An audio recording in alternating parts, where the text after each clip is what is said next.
ಯಾರೆಲ್ಲ ಡಯಾಬಿಟಿಸ್ ಇದೆ, ಟೈಪ್ 1 ಇರ್ಬೋದು, ಟೈಪ್ 2 ಇರ್ಬೋದು, ಎಲ್ಲರೂ ಕೂಡ ಇದನ್ನ ಸಪ್ಲಿಮೆಂಟ್ ತರ ಬಳಸಬಹುದು. HbA1c ಲೆವೆಲ್ ಕಡಿಮೆ ಆಗುತ್ತೆ, HbA1c ಕಡಿಮೆ ಆಗುತ್ತೆ.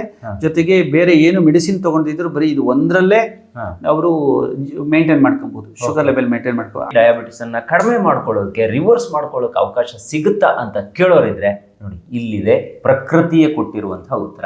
ಚರಕ ಸಂಹಿತೆಯಲ್ಲಿ ಕೂಡ ಇದು ಮೆನ್ಷನ್ ಆಗಿದೆ. 25 ವರ್ಷದಿಂದ ನಾವು ಮಾಡ್ತಾ ಇದೀವಿ. ಇದರಲ್ಲಿ 15 ಹರ್ಬ್ಸ್ ಇದೆ.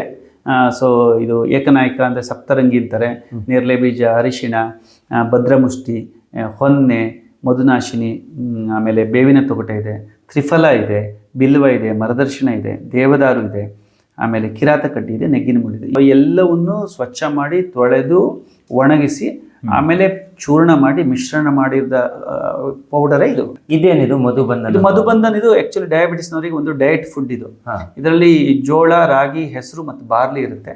ಅದ್ರ ಜೊತೆಗೆ ಇದಕ್ಕೊಂದು ಚೂರ್ಣ ಕೊಡ್ತೀವಿ. ಈ ಎರಡು ಒಟ್ಟಿಗೆ ತಗೊಂಡ್ರೆ ಸೊ ಬಹಳಷ್ಟು ಜನಕ್ಕೆ ಬಹಳ ಆರೋಗ್ಯವಾಗಿರ್ತಾರೆ, ಶಕ್ತಿ ಇರುತ್ತೆ, ಸಕ್ಕರೆಯ ಮಟ್ಟ ಕಡಿಮೆ ಆಗುತ್ತೆ.